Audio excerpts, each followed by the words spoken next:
The night my life split in two, the door to my cabin opened without a knock. On Boland's place, doors to slave cabins did not move quiet. They flew wide with a boot behind them, or they stayed shut till morning. So when the latch lifted soft as a breath, my hand went straight to the iron nail I kept under my pallet, and my lungs forgot how to work. "Who there?" I whispered into the dark. No answer. Just rain steady on the roof, and the fire in my little hearth sinking down to a red eye. The latch lifted again. I could hear the metal scraping, slow, careful. My heart pounded against my ribs so hard I felt it in my throat. I rose from my straw bed, bare feet finding the cold packed dirt. I was 19 years old, and I had watched white hands open doors that weren't mine all my life, but never like this. Never soft. Never in the middle of the night to my cabin alone. "Eli," a woman's voice said through the crack. "It's me. Don't be afraid." She used my name like a secret. I knew that voice. Every soul on the plantation knew it. We heard it float down from the front pew on Sundays, thin as lace and just as fine. It was a voice meant for parlors and prayer, not for a slave cabin. "Mrs. Boland," I breathed. The door eased inward. Lightning flashed behind her, drawing her in white for an instant. Skirt, cloak, bonnet glistening with rain. Then the dark swallowed the light, and she was just a shadow in my doorway, bringing in the smell of wet magnolia and river mud. She slipped inside and pushed the door shut quick, her back pressed against it like she was holding the whole night out. Her chest rose and fell under her cloak. She looked like she had run, even though the big house sat only a short walk up the hill. "Ma'am," I said, because no other word came. "You ain't supposed to be here." Her eyes searched the room, catching the faint fire glow. I had seen those gray-blue eyes from the yard looking down at us like we were numbers. I had seen them in the dining room when I carried dishes, never quite landing on me, just sliding past. I had never seen them fixed on me alone, with no one else around. "I know," she answered. "Open the window a little. It's too close in here." My body moved before my mind did. The cabin was hardly big enough for two people to stand without touching. One pallet on the floor, one rough stool. My work shirt hung on a nail. The rest was shadows. Now the master's wife stood inside it, like a storm had slipped through the cracks. I pushed the wooden shutter up. Rain hissed outside. A thin line of cool air crept in. It slid across my face and arms. My hands looked bigger than they were, rough and scarred, dark against the gray air. "What do you need, ma'am?" I asked. "If something's wrong at the house, I can fetch." "He doesn't know I'm here," she cut in, voice sharp for the first time. "Mr. Boland must not know. Do you understand?" Those words chilled me worse than the rain. A white man not knowing his wife was in a slave's cabin in the middle of the night, that was death. And not just for me. There were stories the old men told in low voices of what happened when a white woman's name and a black man's presence met in the same breath.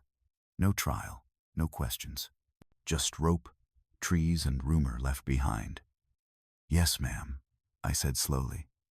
"I understand." She stepped away from the door, deeper into my little space, the hem of her skirt brushing the dirt. A drop of water clung to her chin and slid down, shining in the firelight. Her cloak was dark with wet, beads of rain catching the glow. In the big house, she always seemed tall. Here, with my roof low over her, she looked smaller, less like something carved from marble and more like a woman who could break. "I shouldn't have come," she murmured, "but I couldn't sleep. Not after today."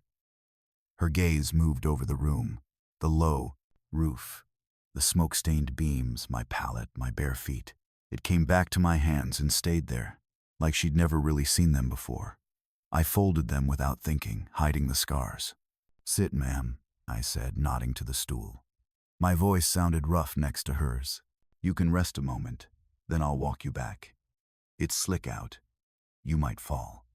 A small smile touched her mouth, gone almost as soon as it came. "You think you could walk me past my own husband without him noticing?" she asked, soft, but with something bitter beneath it. I didn't answer. I didn't need to. We both knew Mr. Boland's temper. I had watched him beat a man bloody for dropping a gate latch. I had seen the marks his hand left on his wife's arm once, on the front steps, before he remembered the eyes on him and turned it into a laugh. Whatever had driven her down the hill to my door was heavier than fear of him, at least for this 1 hour. "I ain't never had you in my cabin," I said carefully. "If somebody sees, they won't ask why you came. They'll just decide why. And I'll be the one to pay." "I know what it will cost you," she replied quietly.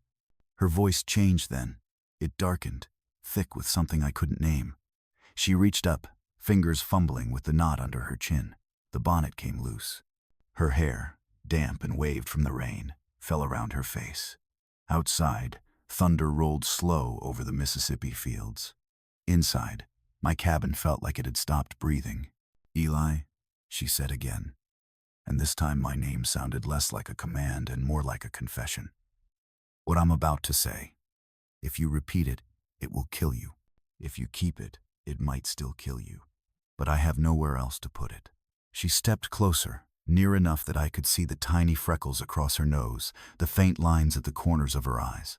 She smelled of lavender soap and rain and smoke from the big house chimney. All my life had been spent at a distance from that smell. I had no right to stand in it. I wanted to step back. My body wouldn't move. "I came because of what I saw today," she whispered. "And because of you. Mississippi, 1,829.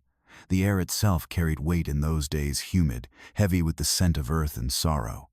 The Bolin plantation sat near the Yazoo River, 30 miles from Natchez, on a rise of red clay that baked hard beneath the sun and turned to slick blood when it rained. The house was tall, white, and proud, with 12 columns out front that gleamed like teeth in daylight and glowed ghost pale under the moon. From the fields, it looked almost like heaven if heaven had a whip. I had been born there, same as my mother before me. She used to say we belonged to that soil as much as the cotton did, though the cotton got picked and sold while we just kept on breathing. My name was Eli, though the master liked to call me Elijah when he was in a good humor, as if the extra syllable could make me sound less like property. I was 19 that spring, strong from field work, shoulders scarred from the lash that taught a man how far he could move before he was noticed. The Bolin place had near 100 slaves, then field hands, cooks, stable boys, and 2 old women kept in the house to tend the master's wife. Her name was Anna, Mrs. Anna Bolin. I had never spoken it aloud until that night. It wasn't ours to use. Her presence hung over the place like perfume, soft but everywhere. Days on Bolin land started before dawn. The horn blew once, deep and mournful, and we rose like shadows from the cabins. The field overseer, Mr. Finch, rode his horse between the rows while the mist still clung low. By sunrise, we were bent to the earth, fingers bleeding white from the cotton bolls. I remember the sound of the wind moving through the stalks, a sound so steady it could almost be mistaken for peace if you weren't the one chained to it. At night, the fields grew quiet but never free. We ate what was left from the big house kitchen's corn mush, salt pork when we were lucky, sometimes nothing but bread crusts dipped in water. I'd sit outside my cabin when the sky went red, and then black, listening to frogs call across the swamp, watching lightning bugs flicker like tiny souls that hadn't found their rest. That was the only time the world felt like it belonged to me. I was trusted more than most, though that trust was a kind that always carried teeth. I mended tools, broke horses, even carried messages between the master and his overseer. It made the others wary of me sometimes, as if standing too close might draw the wrong kind of attention. I didn't blame them. Being noticed by a white man could ruin a body faster than being whipped by one. Mrs. Bolin Anna was 27, maybe 28 then. The first time I saw her up close, she was standing on the veranda, her hands white as flour against the dark wood rail. Her husband was beside her, showing her off to visitors from Vicksburg, calling her my Northern Rose. She had come from Virginia, they said, where her family owned half a county. Folks whispered she hadn't wanted to marry him but had no choice once her father's debts came due. Whatever truth there was, she carried it like fine china, silent, brittle, easy to crack. She would pass by the fields sometimes on her way to the garden, the hem of her dress sweeping the grass. The men would drop their eyes. The women would whisper prayers that she never took notice. Not because she was cruel, because she looked at people in a way that made them feel remembered, and being remembered by a white woman could end a man. The master, Thomas Bolin, was a man built for command. Thick neck, slow temper till it turned sudden. He wore his wealth like a second skin. When he laughed, the sound rolled across the porch like thunder. When he grew quiet, even the dogs would slip away. He drank hard and prayed harder, which meant he carried both sin and scripture in the same breath. By autumn, the cotton yield had broken records. Bolin was praised in the county papers.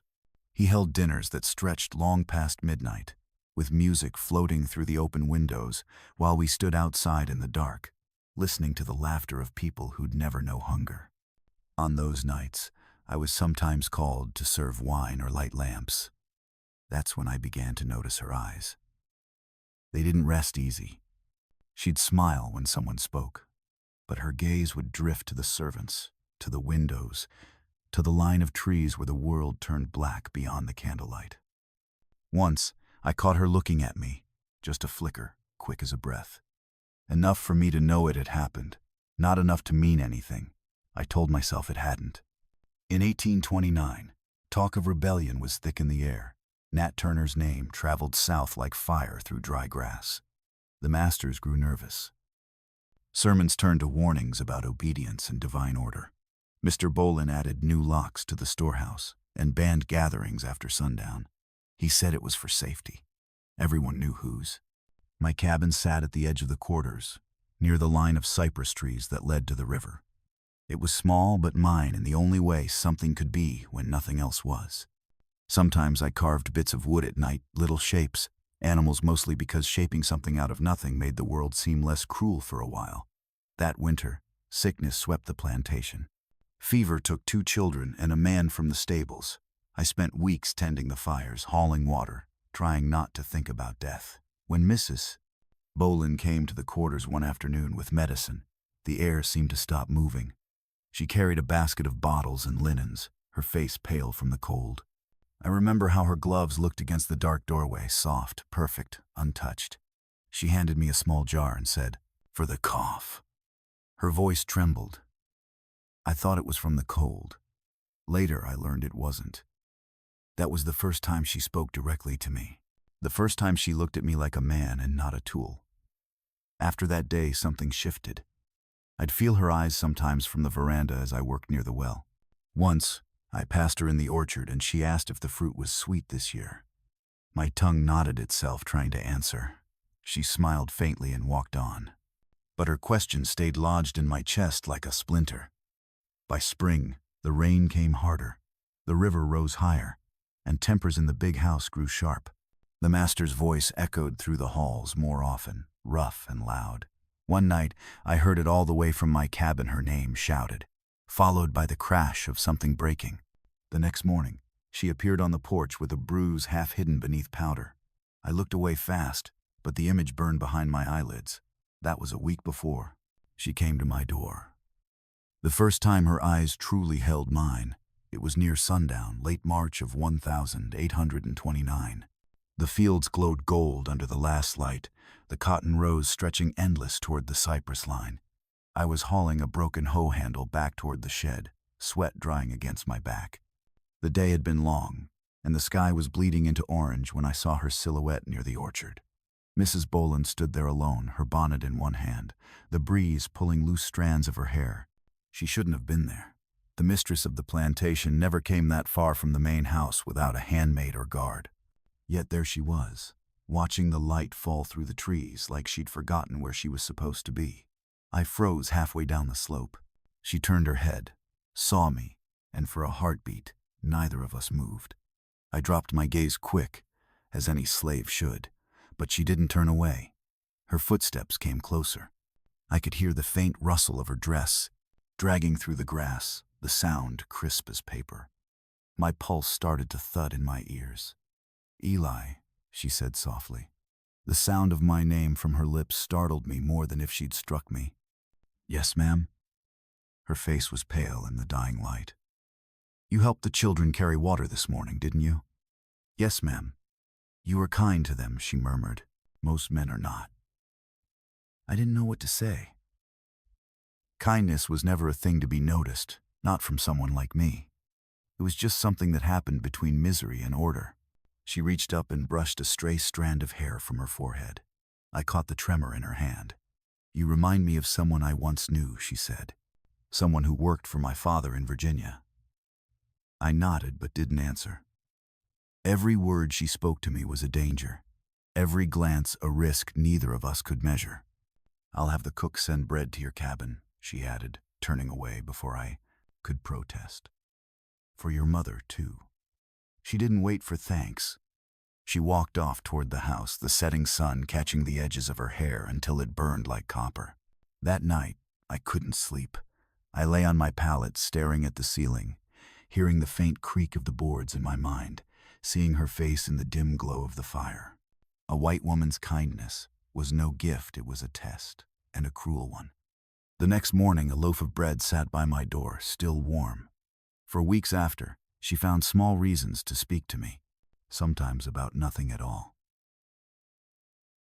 Once, she asked if I thought the weather would hold for planting. Another time, she dropped a handkerchief while crossing the yard and let me pick it up, her eyes lingering on mine a moment too long before she took it back. Each time I told myself it was coincidence, that she saw me no differently than any other servant, but part of me knew better.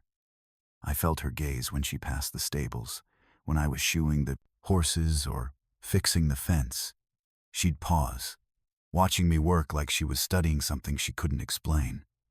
The others began to notice too. Sarah, the cook's daughter, pulled me aside one evening. You best keep your eyes low, Eli, she whispered. The missus got a way of looking that don't stay secret long. I told her she was wrong, but Sarah only shook her head and crossed herself before walking away. By April, the heat was rising early. The men worked shirtless in the fields, the sun hammering our backs. That's when she started coming to the edge of the rows, claiming to check the plants. Her parasol cast a shadow that touched my feet once as she passed. I stepped back like it burned. Do you ever wish to see beyond these fields? She asked one morning, her voice low. Ma'am? Beyond Bolandland, she said. The river, the towns, the world beyond all this. I swallowed.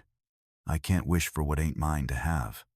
She watched me a long moment, then nodded. You speak wisely, she said. But her eyes were sad in a way I didn't understand. The next day, the master's temper flared. He struck her in front of the servants' quarters because she had forgotten to order wine from town.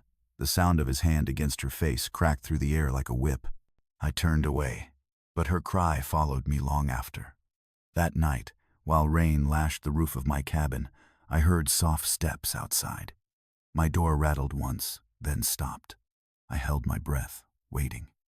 No one came in, but the next morning, a folded piece of paper lay on my doorstep. It had no words, just the faint smell of lavender. After that, everything changed. She began sending me to the main house, more often fetching water, mending furniture, small errands that didn't need doing. Once, she asked me to fix a broken window latch in her room. I didn't want to go, but refusing would have been suspicious. The air inside her chamber was heavy with rose oil and silence. She stood near the window, her back to me, while I worked. The curve of her shoulder under the fabric made my hands tremble. You can leave it, she said without turning. It doesn't have to be perfect. I was told to fix it proper, ma'am. She turned then. And if I tell you to stop? I straightened, heart hammering. Her eyes locked on mine, gray-blue, wide, searching. The air between us felt alive, charged like the moments before a storm breaks. Then she looked away, her hand brushing the table. You should go, she whispered. I did, but her voice followed me down the hall. The next evening she walked through the yard as I fed the horses.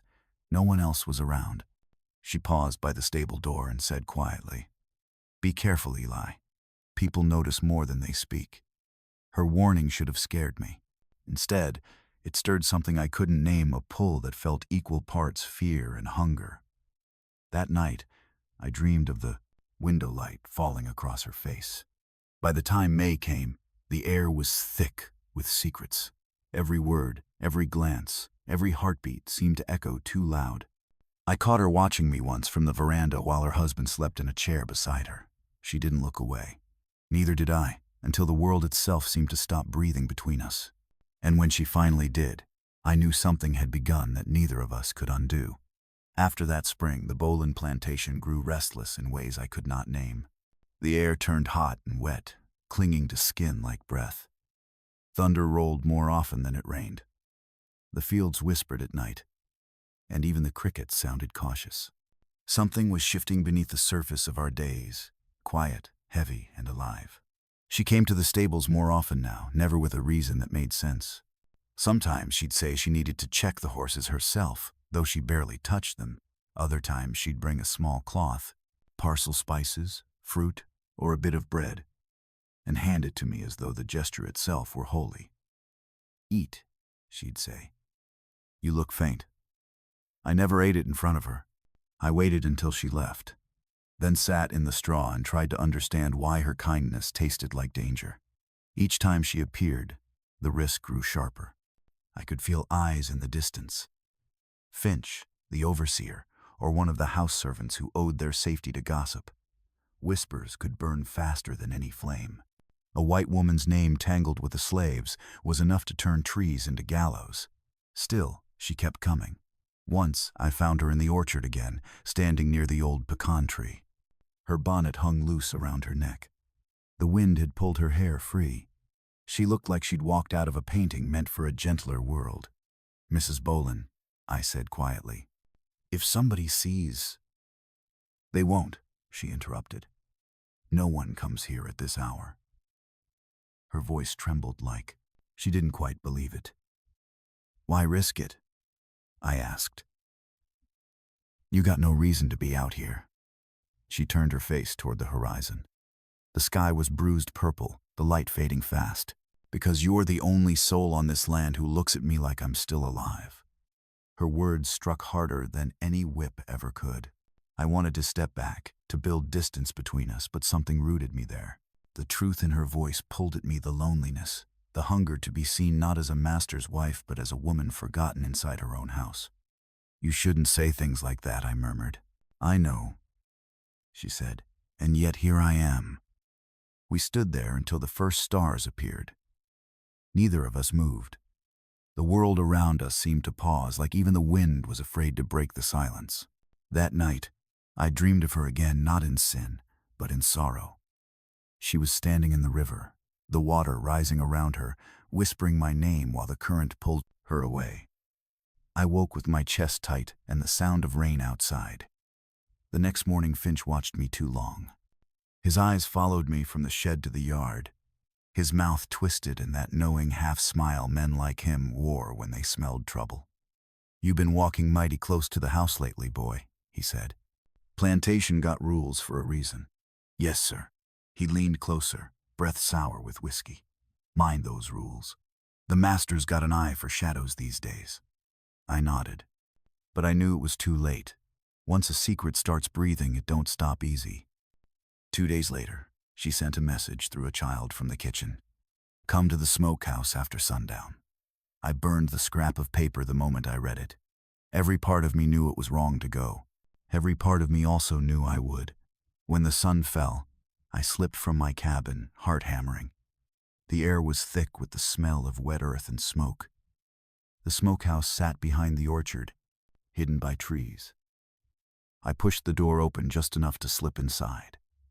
The air was hot, heavy with salt and meat. She was there, waiting.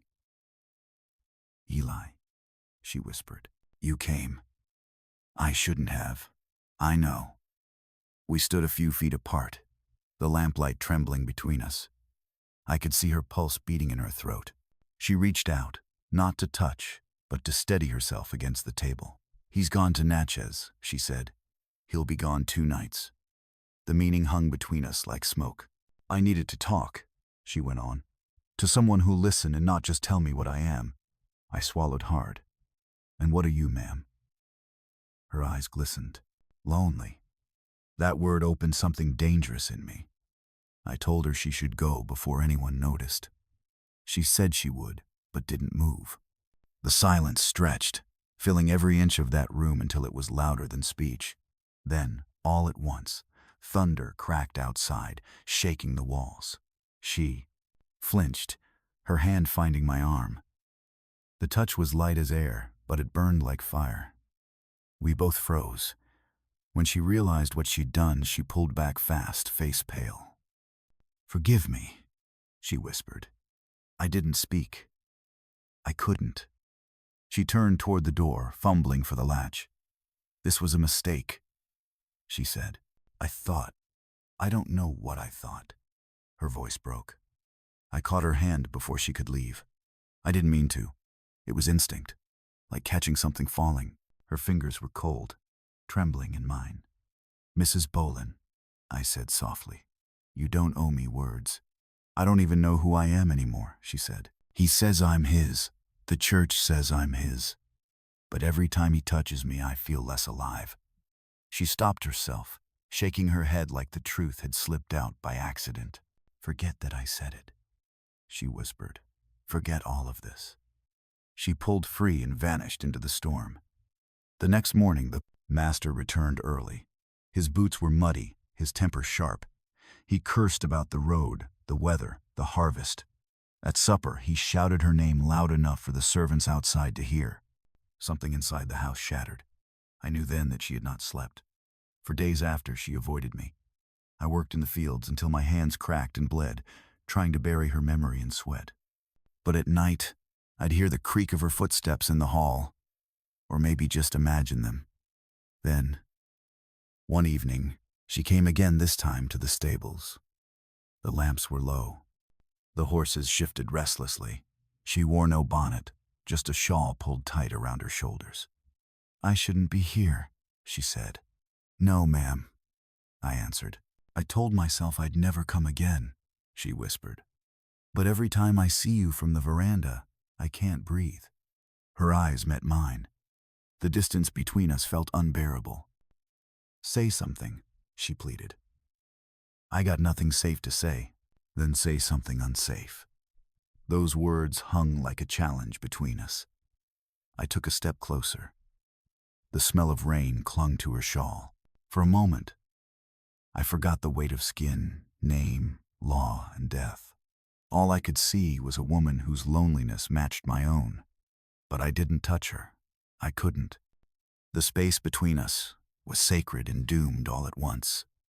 She turned to leave, and as she reached the door, she whispered, "Tomorrow night." When she was gone, the silence roared in my ears. That night, the wind howled through the fields like a warning, and for the first time, I wondered whether love could exist in a place built entirely on chains. When she spoke those words in my cabin, "I came because of what I saw today, and because of you," the night seemed to draw tighter around us, as if the dark itself were listening. The small fire in my hearth barely lit the room. Shadows clung to the walls, and rain beat steady on the roof, a curtain between us and the rest of Boland land. She stood just inside the door, cloak dripping on the packed dirt. Her hair was damp, cheeks flushed from the run down the hill. I had seen her on the veranda and in church, distant as a painting. Never here, breathing hard in a low cabin that smelled of smoke and wet wood. "You shouldn't be here," I said. "I know," she replied, "but I couldn't stay there." Her gaze took in the pallet, the stool, the iron pot, then came back to me, as though this simple room explained more about my life than any word could. "You said you came because of what you saw," I reminded her. "At the well." Her jaw tightened. "He grabbed you like you were nothing," she murmured, "like pain was his right. And you went somewhere else. I saw it in your eyes. You left yourself so he couldn't hurt all of you." "That's just living, ma'am," I answered. "No," she said, "that's surviving a cage." She stepped closer to the fire and untied her cloak. When she pulled it off, I saw a yellowing bruise along her wrist, half hidden by her sleeve. Powder and lace had never erased marks like that. "I know what it is to disappear when he touches me," she said. "To stand still and let him take because the law and the church both say my body is his." "This is wrong," I said. Yes. Dangerous. Yes. We both knew it, and still neither moved for the door. The fire popped softly. Outside, the wind rattled the shutter. Somewhere, a baby cried and was hushed. The world went on, blind to the crack opening in mine. "Why did you really come?" I asked. "Because when I saw your face today, I recognized it," she answered. "You look like I feel, hollowed out, owned. I am the mistress of this place, yet I belong to no one, not even myself." She gave a short, bitter laugh. "You look at me," she added, "not like a statue or a prize, like a person. That may be the worst sin of all." "If anyone knew you were here," I began. "I know what he'd do to you," she cut in. "I know what he'd do to me. I came anyway." Her nearness felt like standing at the edge of a cliff, wind pushing at my back. One step forward and there would be no road back for either of us. The drop was invisible, but I could feel it waiting. "Say you want me gone," she said. "Say the words and I'll go back to that house and lock my heart away again."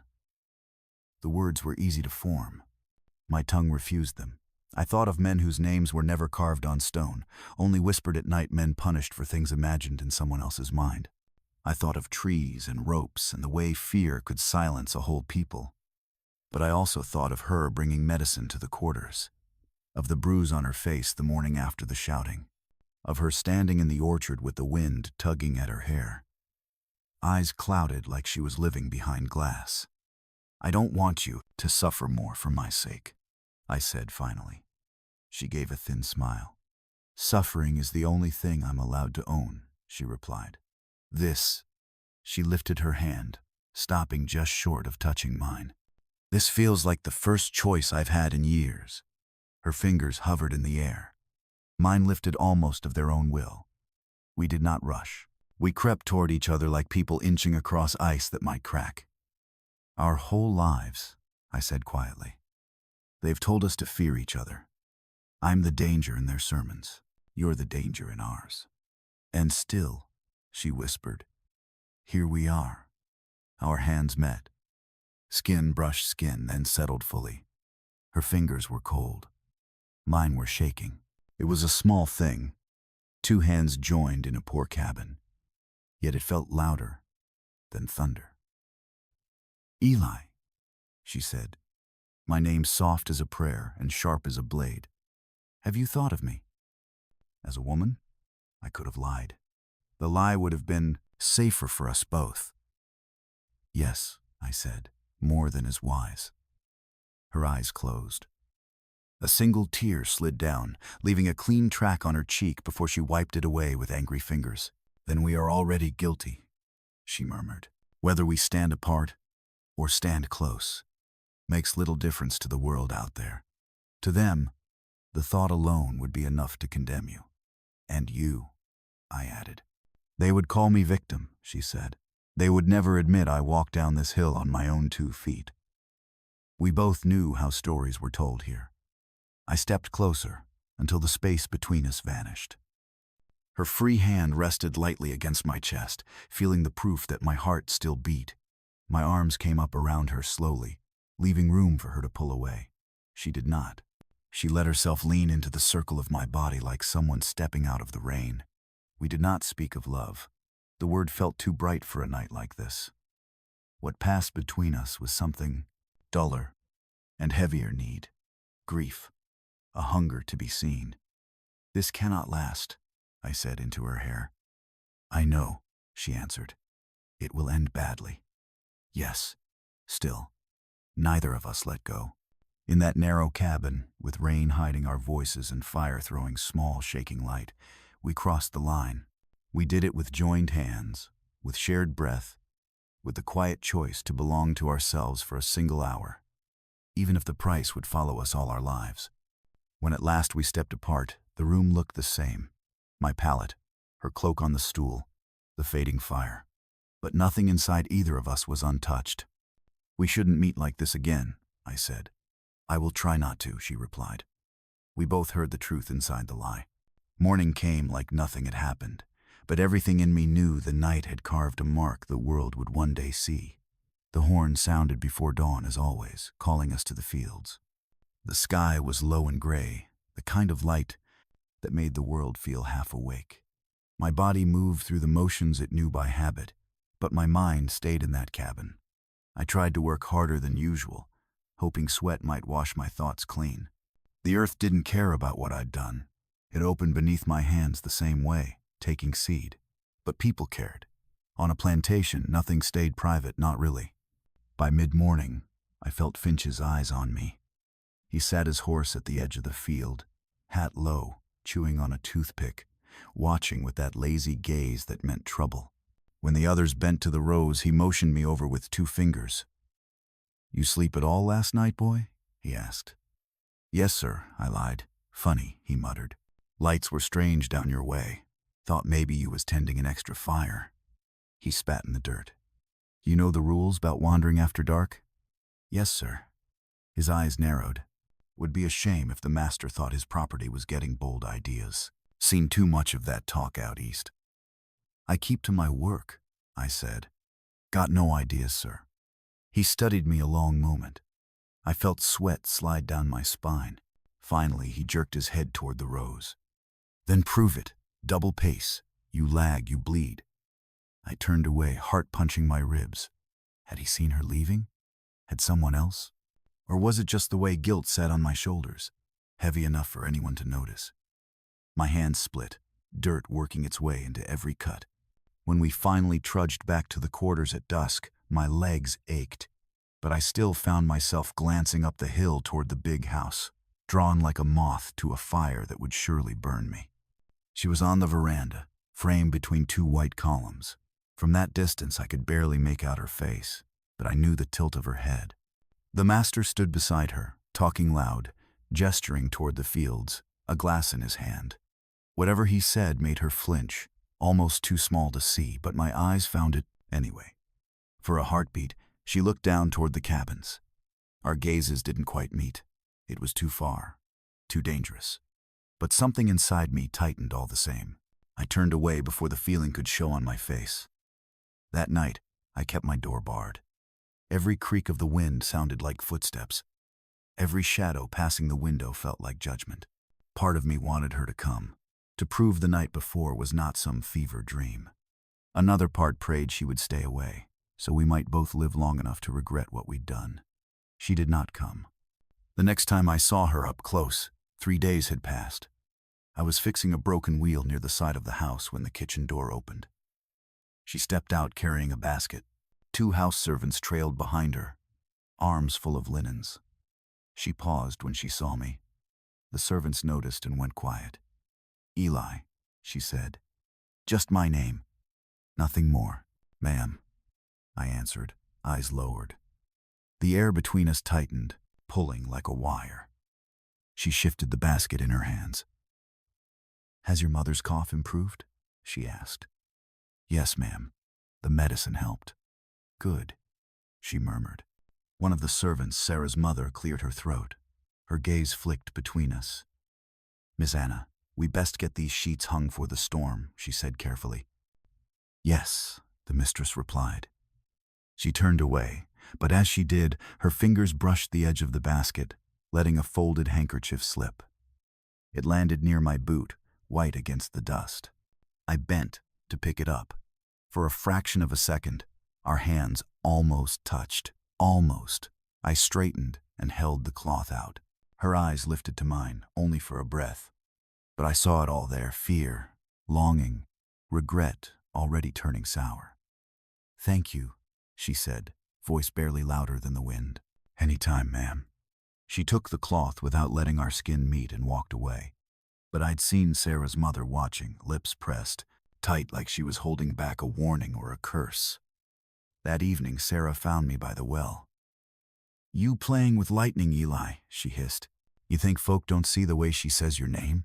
Half the yard noticed. "She ain't done nothing wrong," I muttered. "That don't matter," Sarah shot back. "Right and wrong don't live here. Only power. And you know who got that." I knew. Days blurred into weeks. Little things began to shift. Finch watched me more. The master asked my name twice in one day. I heard whispers when I passed, voices dropping low, eyes cutting sideways. Once, as I carried firewood toward the kitchen, I caught a snatch of talk from two house servants near the door, always slipping off somewhere. Not right. Her asking for him by name. If he finds out, their voices cut off when they saw me. One crossed herself. The other just stared as though she'd already seen my body hanging from a tree. That night in my cabin, I sat by the coals until they died to ash, turning a small carved bird over in my hands. I'd made it weeks before, shaping its wings from a scrap of pine. Now, all I could think was how easily wood burned. I thought about leaving, running for the river, vanishing into the swamps like some men had tried. Most never made it far. Dogs, bullets, hunger, the weight of every law written in white men's ink, they all waited out there. But staying, with suspicion thickening like storm clouds, felt just as deadly. And still, when I closed my eyes, I saw her hand in mine, her head on my chest, the brief miracle of being wanted in a world built on ownership. Outside, the frogs sang and the wind moved through the trees, but every small sound felt like a warning that meant only for me. Somewhere between fear and longing, consequence settled in. It sat beside me in the dark, silent and patient, waiting for the day it would finally speak aloud.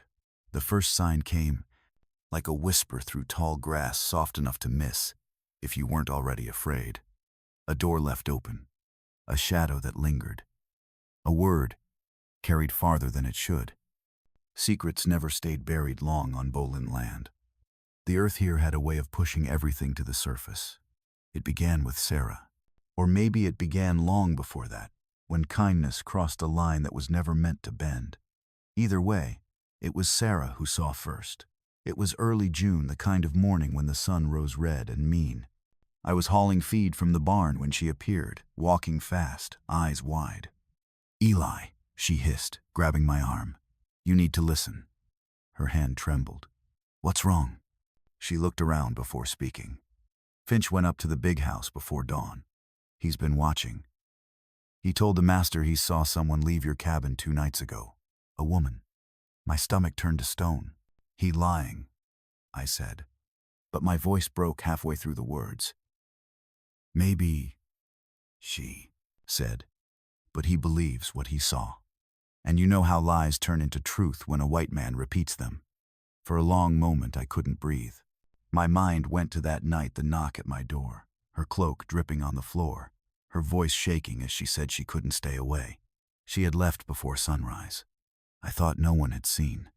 But Finch saw everything when it paid him to. "What's he told the master?" I asked. "I don't know.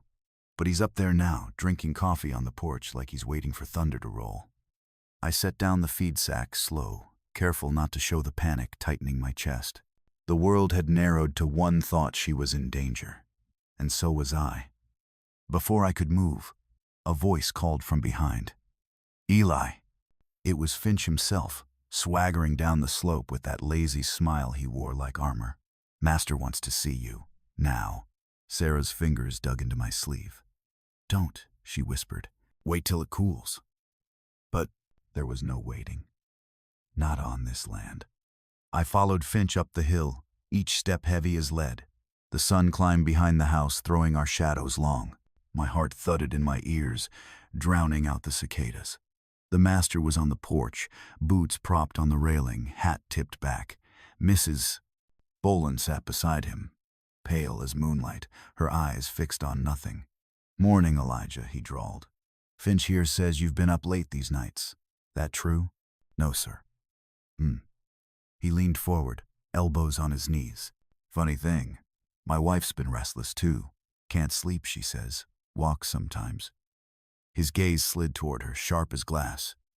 "You ever see her out that late?" I kept my eyes on the floorboards. "No, sir." "You sure?" "Yes, sir." Silence stretched like rope between us. Then he chuckled low. "Well, I suppose a man can make mistakes in the dark. Finch thought he saw her near the quarters, but I told him my Anna ain't fool enough to go wandering where she don't belong." He looked back at her, smiling wide enough to show his teeth. "Ain't that right, darling?"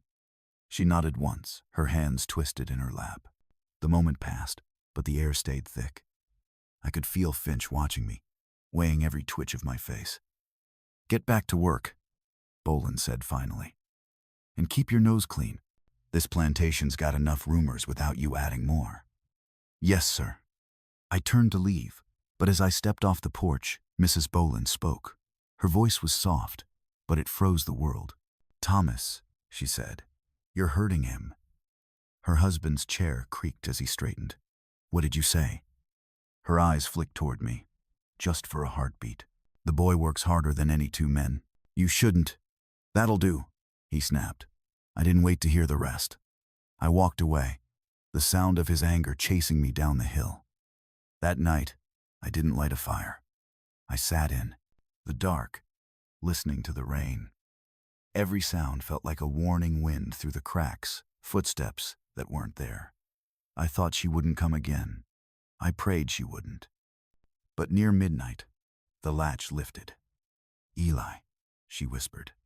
She slipped inside, cloak wrapped tight, face streaked with tears.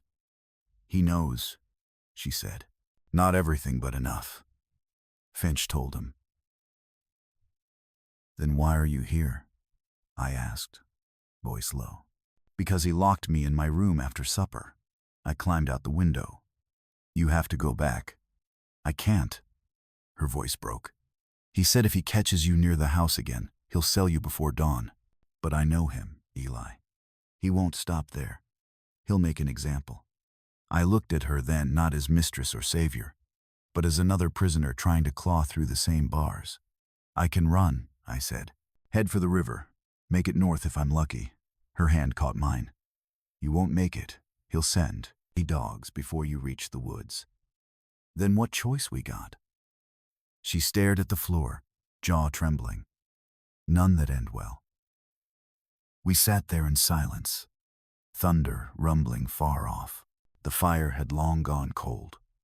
I could see her face only by flashes of lightning through the shutter crack, beautiful and doomed, like a ghost not ready to fade. "I could lie," she whispered finally. "Tell him Finch was wrong. Tell him I was sick. But it won't matter. Once suspicion starts breathing, it doesn't die." I knew she was right. She leaned forward, pressing something into my palm, a small silver cross from her neck. "Keep this," she said. "If I can't help you later, maybe this will remind you that once someone saw you." I closed my fingers around it. "And if they come for me, then I'll find a way to stop them," she said, though her voice shook like she didn't believe it. Outside, a dog barked, then another. We froze. "Go," I said. "Now." She hesitated, eyes glistening. "Eli, go." She slipped out into the rain. The door closed behind her with a whisper, and the night swallowed her whole. I knew then that everything had already been decided. The dogs came before dawn. They woke me with their barking close and fierce, not from the woods but from the yard outside the cabins. Boots pounded in the mud. Someone cursed. My door rattled hard enough to shake the walls. "Eli, open up!" Finch shouted. My heart slammed once. I sat up on the pallet, the room gray with dying coals.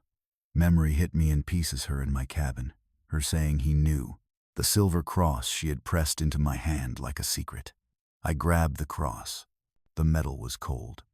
The pounding came again. "Now, boy." I yanked the string from my neck and shoved the cross under my tongue until the metal bit. Then I lifted the latch. Finch stood there with 2 white men and 2 hounds. The dogs lunged and snapped, foam at their jaws. Behind them, cabin doors were cracked open, faces peering out. No one spoke. On this land, silence was the only shield we had. "Tie his hands," Finch said. Hands twisted my arms behind my back and wrapped rope around my wrists until my fingers tingled. I didn't fight. Fighting would only prove whatever story they already believed. "What's this for?" I asked. "Master wants you," Finch said. "That's enough." They shoved me up the hill. Mud clung to my bare feet. The sky was just starting to pale, a thin gray edge over the trees. The big house stood ahead, lamp still burning on the veranda. Bolin sat in his chair, hat on, boots planted. A rifle leaned against the rail. 2 house servants hovered near the door, heads bowed. "Bring him here," he said.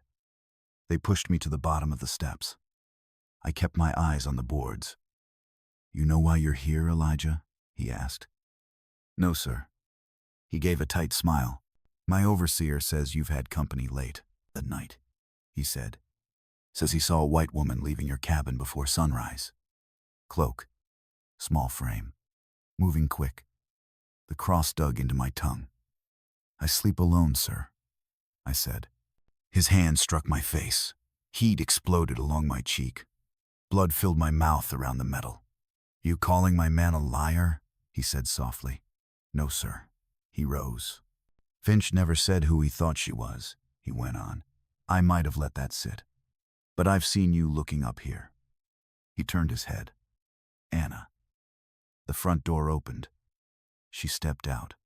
She looked as if the night had wrung her dry skin pale, eyes shadowed, hair pinned hard. Her shawl sat crooked on her shoulders. She walked forward when he raised his hand, stopping beside him. For a heartbeat, her gaze flicked toward me. He saw it. "You been walking at night?" he asked. "I can't sleep," she said. "Sometimes I go as far as the hill." "You go to the cabins?" "No." "Finch says he saw you there," Boland said. "You saying he's wrong?" "He was mistaken," she whispered. It was dark. Shadows move. He studied her. "Seems to me you're in a hurry to defend this boy," he said. "Why?" She had no answer. He stepped down one stair. "You go inside his cabin." Everything in the yard went still. Her eyes met mine. I made the smallest motion, a shake of my head. "Don't." "Yes," she said. The word was soft, but it hit like a bullet. A servant near the door gasped. The rope cut into my wrists as the men behind me shifted. Finch straightened, satisfied. "You went," Boland said slowly, "into a slave's cabin." "At night." "Yes." She swallowed. "If there is sin, it is mine. I went of my own will." He grabbed her arm and yanked her toward him. "You don't say that out loud," he roared. "Not on my porch." "Let him go," she pleaded. "Punish me." He shoved her back so hard she hit the doorframe. One servant reached to steady her, then dropped his hand. "Oh, I'll see to you," he said. "But first I teach him, and everyone watching, what happens when a man I own forgets it." He jabbed a finger at Finch. "Tree." They dragged me from the steps. Gravel bit my feet. As we crossed the yard, people poured from the quarters field hands. Cooks, old men bent with years, children clinging to skirts. No one called out. They just watched. We passed the well and the smokehouse to the big oak at the edge of the fields. Its branches reached low and wide, bark thick and scarred. Men called it the whipping tree when they were sure no one important was listening. They shoved me against the trunk. Bark scraped my cheek. Finch slung the rope over a limb and hauled my arms up until my shoulders burned and my toes barely brushed the ground. "Turn him," Boland said. Finch twisted me so I faced the crowd. I saw them clearly now, the same people I'd worked beside all my life. Some looked away. "This," Boland called, "is what happens when a slave reaches for what is mine." He shrugged off his coat. Finch folded it over a root, then handed him the whip. The leather uncoiled with a faint hiss. My back tightened. My hands cramped uselessly around the rope. I bit down on the hidden cross until blood and metal filled my mouth. At the far edge of the crowd, I saw her. She had followed, shawl slipping, hair loose, tears streaking her face. Our eyes met. Her lips shaped one word. "Sorry." Boland raised his arm. The first strike cut across my shoulders like fire. The sound cracked the morning open, my body jerked. Rope burned my wrists. The second blow landed, then the third. After that, they blurred flash of sky through branches, hot lines of pain, the rough scrape of bark against my face. Somewhere someone sobbed. Somewhere someone prayed. I hung there, shaking, breath ragged, tasting blood and iron. Beyond the pain, I felt the weight in the air change. Fear hadn't left the crowd, but something else settled with it. By the time his arm slowed and the whip sagged at his side, my back was raw, and the dirt beneath me spotted dark. This was more than a beating for one forbidden night. He still owned our bodies. The law said so. But he had broken something he could not see, some thin thread inside his own house and land. The collapse had begun, and it was not in his hands anymore. When they cut me down, the world tilted. The rope slid off my wrists, and I fell into the dirt like a sack of grain. I didn't feel the ground hit me. I just felt the air rush back into my lungs, thick with the smell of blood, sweat, and fear. Someone, Sarah, I think, pressed a cloth to my back. Her voice was soft, praying under her breath. Others stood around in silence, afraid to be seen helping. The crowd broke apart slowly, drifting like mist as the master turned away, wiping his hands on his coat.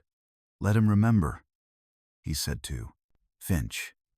"Every breath he takes from now on will remind him who he is." He didn't look at me again. He didn't need to.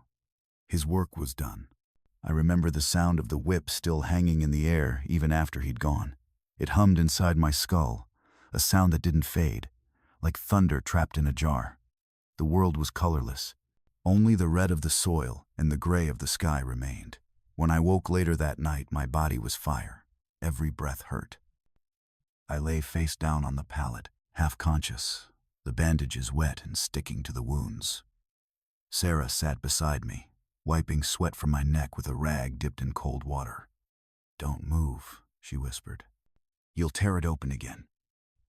"Where is she?" I asked. Sarah hesitated. "He sent her away. To her sisters in Natchez, they say." "She alive?" "For now." I turned my head, wincing. "Did she see it?" Her eyes met mine. All of it. For a long while, neither of us spoke. The night pressed, close around the cabin, heavy and still. Somewhere outside, an owl called. The fields whispered in the dark. Days passed. The skin on my back began to scab, pulling tight each time I moved. The other slaves came in silence, leaving bits of food, herbs, and water by the door. No one stayed long. The master's anger lingered over the quarters like smoke. Finch came once to remind me of my place. "You're lucky he didn't hang you," he said, spitting near my feet. "Don't mistake breathing for mercy." I said nothing. I couldn't. Words were useless things here. When I could stand again, they sent me back to the fields. I bent over the cotton rows with the same sun burning my neck, the same dirt beneath my nails. But the world no longer fit the way it had before. I moved slower, quieter. Every sound, every shout, every footstep made my body flinch. The others looked at me with a mix of pity and warning. To them, I had become a story already half dead. A man who reached too high and got burned. They loved me, maybe, but they couldn't stand close. My sin could stain anyone it touched. At night, I'd lie awake and hear the river whisper beyond the trees. Sometimes I thought about running. The thought grew like a seed in the dark, fragile but alive. But each time, I saw her face again on that porch, pale and trembling, saying, "Let him go." I knew she had lost as much as I had, maybe more. Weeks turned to months. The fields turned green again. Life went on, as it always does under the weight of power routine pretending to be peace. Then, one morning, a wagon appeared on the road from Natchez. It carried a single passenger under a hooded cloak. I was near the well, drawing water, when I saw her step down. My breath caught before I could stop it. She looked thinner, her eyes hollow, her skin almost translucent. The overseer met her at the gate, muttering something about orders. She ignored him and walked straight toward the house. That night, after the candles went out, she came again. The knock was faint, the same way it had been that first night long ago. My hands trembled as I opened the door. She slipped inside, closing it behind her. "Eli," she whispered. Her face was pale in the firelight. "He sent me away to my sisters, but I couldn't stay there," she said. "I dream of that morning. Every night I see you tied to that tree. I'm still here," I said quietly. Her eyes filled. "I thought he'd kill you." "He tried." She stepped closer, her hand rising before she caught herself. "I wanted to run," she said. "I thought if I left for good, maybe the memory would fade, but it didn't." I told you that night it would end badly, I said. I know. Silence fell again. The fire popped softly. I brought something, she said finally, pulling a folded letter from her cloak. He's gone to Jackson on business. He won't be back for 3 days. I have papers money. There's a man by the river who can guide you north. I stared at her. Why? Because staying here is death, she said. If you go, you might find something like freedom. And if I stay, I'll live the rest of my life pretending I'm blind. I shook my head.